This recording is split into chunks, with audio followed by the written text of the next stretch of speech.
خطبہ حجۃ الوداع۔ اللہ کے رسول صلی اللہ علیہ وآلہ وسلم نے اللہ کی حمد و ثنا کرتے ہوئے خطبے کی یوں ابتدا فرمائی: اللہ کے سوا کوئی معبود نہیں، وہ یکتا ہے، کوئی اس کا شریک نہیں۔ اللہ نے اپنا وعدہ پورا کیا، اس نے اپنے بندے رسول صلی اللہ علیہ وآلہ وسلم کی مدد فرمائی، اور تنہا اس کی ذات نے باطل کی ساری مجتمع قوتوں کو زیر کیا۔ لوگو، میری بات سنو، میں نہیں سمجھتا کہ آئندہ کبھی ہم اس طرح کسی مجلس میں یکجا ہو سکیں گے، اور غالباً اس سال کے بعد میں حج نہ کر سکوں گا۔ لوگو، اللہ تعالیٰ کا ارشاد ہے: اے انسانوں، ہم نے تم سب کو ایک ہی مرد اور عورت سے پیدا کیا ہے، اور تمہیں جماعتوں اور قبیلوں میں بانٹ دیا کہ تم الگ الگ پہچانے جا سکو۔ تم میں زیادہ عزت اور کرامت والا اللہ کی نظر میں وہی ہے جو اللہ سے زیادہ ڈرنے والا ہے۔ چنانچہ اس آیت کی روشنی میں نہ کسی عرب کو عجمی پر کوئی فوقیت حاصل ہے، نہ کسی عجمی کو کسی عرب پر، نہ کالا گورے سے افضل ہے، نہ گورا کالے سے۔ ہاں، بزرگی اور فضیلت کا کوئی معیار ہے تو وہ تقویٰ ہے۔ انسان سارے ہی آدم کی اولاد ہیں، اور آدم مٹی سے بنائے گئے۔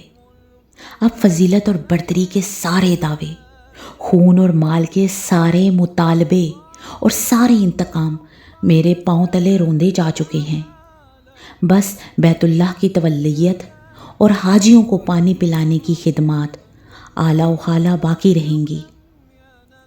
پھر آپ صلی اللہ علیہ وآلہ وسلم نے ارشاد فرمایا: قریش کے لوگوں، ایسا نہ ہو کہ اللہ کے حضور تم اس طرح آؤ کہ تمہاری گردنوں پر تو دنیا کا بوجھ لدا ہو، اور دوسرے لوگ سامان آخرت لے کر پہنچے، اور اگر ایسا ہوا تو میں اللہ کے سامنے تمہارے کچھ کام نہ آ سکوں گا۔ قریش کے لوگوں، اللہ نے تمہاری جھوٹی نخوت کو ختم کر ڈالا، اور باپ دادا کے کارناموں پر تمہارے فخر و مباحات کی کوئی گنجائش نہیں۔ لوگوں، تمہارے خون اور مال اور عزتیں ہمیشہ کے لیے ایک دوسرے پر قطعاً حرام کر دی گئی ہیں۔ ان چیزوں کی اہمیت ایسی ہے جیسی اس دن کی اور اس ماہ مبارک ذی الحجہ کی، خاص کر اس شہر میں ہے۔ تم سب اللہ کے حضور جاؤ گے، اور وہ تم سے تمہارے اعمال کی باز پرس فرمائے گا۔ دیکھو، کہیں میرے بعد گمراہ نہ ہو جانا کہ آپس میں ہی کشت و خون کرنے لگو۔ اگر کسی کے پاس امانت رکھوائی جائے تو وہ اس بات کا پابند ہے کہ امانت رکھوانے والے کو امانت پہنچا دے۔ لوگوں، ہر مسلمان دوسرے مسلمان کا بھائی ہے، اور سارے مسلمان آپس میں بھائی بھائی ہیں۔ اپنے غلاموں کا خیال رکھو، ہاں، غلاموں کا خیال رکھو، انہیں وہی کھلاؤ جو خود کھاتے ہو، ایسا ہی پہناؤ جو خود پہنتے ہو۔ دور جاہلیت کا سب کچھ میں نے اپنے پیروں تلے رون دیا۔ زمانہ جاہلیت کے خون کے سارے انتقام اب کل عدم ہیں۔ پہلا انتقام، جسے میں کل عدم قرار دیتا ہوں، میرے اپنے خاندان کا ہے۔ ربیعہ بن حارث کے دودھ پیتے بیٹے کا خون، جسے بنو حذیل نے مار ڈالا تھا، اب میں معاف کرتا ہوں۔ اب دور جاہلیت کا سود کوئی حیثیت نہیں رکھتا۔ پہلا سود جسے میں چھوڑتا ہوں عباس بن عبد المطلب کے خاندان کا سود ہے، اب یہ ختم ہو گیا۔ لوگوں، اللہ نے ہر حقدار کو اس کا حق خود دے دیا۔ اب کوئی کسی وارث کے حق کے لیے وصیت نہ کرے۔ بچہ اس کی طرف منسوب کیا جائے گا جس کے بستر پر وہ پیدا ہوا۔ جس پر حرام کاری ثابت ہو اس کی سزا پتھر ہے، اور ان کا حساب اور کتاب اللہ کے ہاں ہوگا۔ جو کوئی اپنا نسب بدلے گا یا کوئی غلام اپنے آقا کے مقابلے میں کسی اور کو اپنا آقا ظاہر کرے گا تو اس پر اللہ کی لعنت ہوگی۔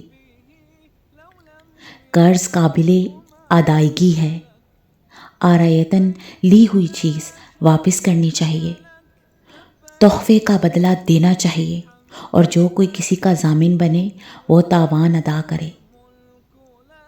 کسی کے لیے یہ جائز نہیں ہے کہ وہ اپنے بھائی سے کچھ لے سوائے اس کے جس پر اس کا بھائی راضی ہو اور خوشی خوشی دے۔ خود پر اور ایک دوسرے پر زیادتی نہ کرو۔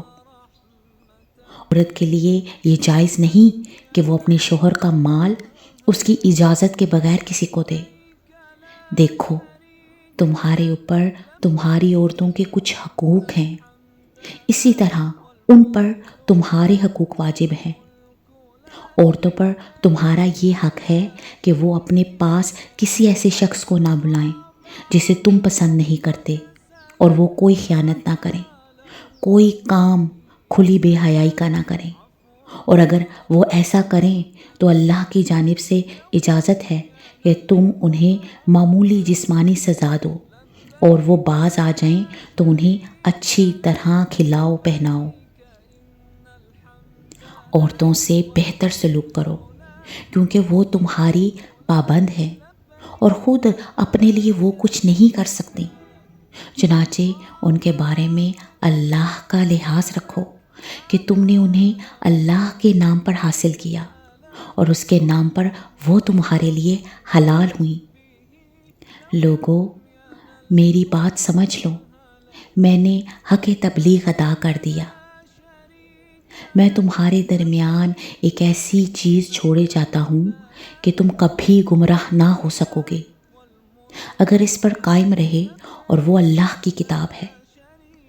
اور ہاں دیکھو، دینی معاملات میں غلو سے بچنا کہ تم سے پہلے کے لوگ انہی باتوں کے سبب ہلاک کر دیے گئے۔ شیطان کو اب اس بات کی کوئی توقع نہیں رہ گئی ہے کہ اب اس کی اس شہر میں عبادت کی جائے گی، لیکن اس بات کا امکان ہے کہ ایسے معاملات میں جنہیں تم کم اہمیت دیتے ہو اس کی بات مان لی جائے، اور وہ اس پر راضی ہے، اس لیے تم اس سے اپنے دین اور ایمان کی حفاظت کرنا۔ لوگو، اپنے رب کی عبادت کرو، 5 وقت کی نماز ادا کرو، مہینے بھر کے روزے رکھو، اپنے مالوں کی زکوٰۃ خوش دلی کے ساتھ دیتے رہو، اپنے اللہ کے گھر کا حج کرو اور اپنے اہل اور امر کی اطاعت کرو، تو اپنے رب کی جنت میں داخل ہو جاؤ گے۔ آگاہ ہو جاؤ، اب مجرم خود ہی اپنے جرم کا ذمہ دار ہوگا۔ آگاہ ہو جاؤ، اب نہ باپ کے بدلے بیٹا پکڑا جائے گا اور نہ بیٹے کا بدلہ باپ سے لیا جائے گا۔ سنو، جو لوگ یہاں موجود ہیں انہیں چاہیے کہ یہ احکام اور یہ باتیں ان لوگوں کو بتا دیں جو یہاں نہیں ہیں۔ ہو سکتا ہے کہ کوئی غیر موجود تم سے زیادہ سمجھنے اور محفوظ رکھنے والا ہو۔ اور لوگوں، تم سے میرے بارے میں اللہ کے ہاں سوال کیا جائے گا، بتاؤ تم کیا جواب دو گے؟ لوگوں نے جواب دیا، ہم اس بات کی شہادت دیں گے کہ آپ نے امانت دین پہنچا دی اور آپ نے حق رسالت ادا فرما دیا اور ہماری خیر خواہی فرمائی۔ یہ سن کر اللہ کے رسول صلی اللہ علیہ وآلہ وسلم نے اپنی انگشت شہادت آسمان کی جانب اٹھائی اور لوگوں کی جانب اشارہ کرتے ہوئے 3 مرتبہ دعا فرمائی، اللہ گواہ رہنا، اللہ گواہ رہنا، اللہ گواہ رہنا۔